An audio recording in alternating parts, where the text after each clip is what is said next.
নমস্কার বন্ধুরা, স্পিরিচুয়াল গোলে আপনাদের সকলকে স্বাগত।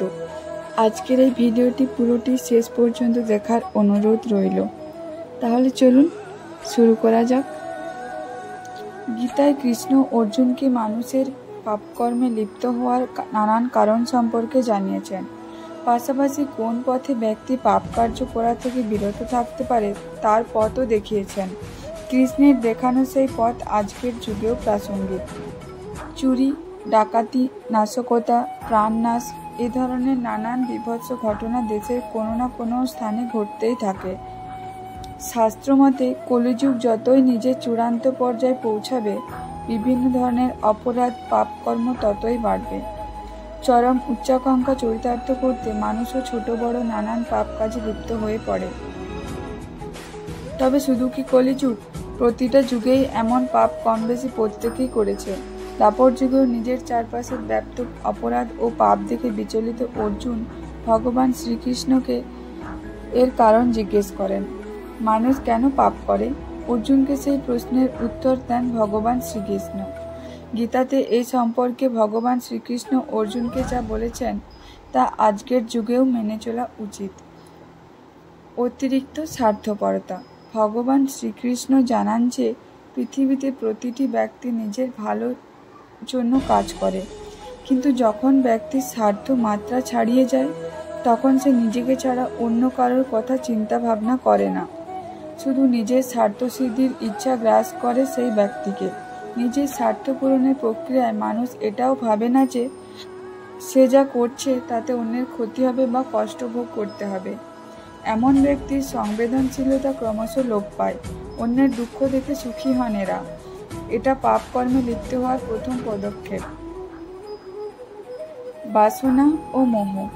গীতায় উপদেশ দিয়ে শ্রীকৃষ্ণ অর্জুনকে জানান যে বাসনা ও মোহ মানুষকে পাপ করতে বাধ্য করে। বাসনা অর্থাৎ অন্য মানুষকে কোনো বস্তুর মতো ভোগ করা। অনেক সময় ব্যক্তি নিজের নৈতিকতা ও সংবেদনশীলতাকে জোরাঞ্জলি দিয়ে কাঙ্ক্ষিত বস্তু বা ব্যক্তিটিকে ভোগ করার মতো পাপ করে ফেলে। কোনো বস্তু বা মানুষের প্রতি মোহাচ্ছন্ন হয়ে তাকে অর্জন করার চেষ্টায় উন্মত্ত হয়ে নানান পাপকর্ম করে থাকে সেই ব্যক্তি। ক্রোধ। রাগ মানুষকে নির্বুদ্ধি ও অন্ধ করে তোলে। ক্ষুব্ধ হওয়ার নানান কারণ রয়েছে।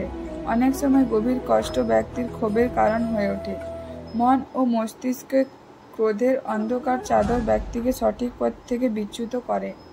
হিতাহিত জ্ঞান হারিয়ে ফেলে সেই ব্যক্তি। কিছুক্ষণের জন্য বুদ্ধিভ্রষ্টও হয় তারা, যার ফলে ঠিক ভুল বিচার করার ক্ষমতা হারিয়ে এমন কাজ করে ফেলেন যা আসলে পাপ। কুণ্ঠা। কৃষ্ণ বলেন যে কুণ্ঠা ব্যক্তির অন্যতম অপগুণ। মানুষ কুণ্ঠিত হলে সভ্য, জ্ঞানী ও বুদ্ধিমান ব্যক্তিকেও নিজের চেয়ে ছোট মনে করে। কুণ্ঠিত ব্যক্তির মধ্যে প্রতিভার অভাব থাকে, তাই তারা কোনো জ্ঞানী প্রভাবশালী ব্যক্তিকে সহ্য করতে পারে না। নিজেকে সর্বশ্রেষ্ঠ প্রমাণ করার জন্য বারবার সেই গুণী ব্যক্তিকে অপমান করে। ঠিক এইভাবে দুর্যোধন নিজের কুণ্ঠার শিকার হয়ে বারবার পাঞ্চপাণ্ডবকে অপমানিত করেছেন। পাপ মুক্তির পথ। এই কথা শুনে অর্জুন ভগবান শ্রীকৃষ্ণের কাছে পাপ মুক্তির পথ সম্পর্কে জানতে চান। এর উত্তরে ভগবান শ্রীকৃষ্ণ বলেন যে সমস্ত মনুষ্যকে সবার প্রথম নিজের অন্তরের সমস্ত নেতিবাচক চিন্তাভাবনাকে মন থেকে বের করে দিতে হবে। সূচনার পাশাপাশি নিজের অন্তিম পরিণতির জ্ঞান হওয়া অত্যন্ত আবশ্যক।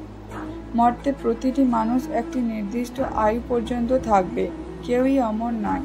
তাই মানুষকে ভাবতে হবে যে জিনিস বা লাভ করার জন্য তারা এত পাপ করছে তার কোনোটি তাদের সঙ্গে যাবে না।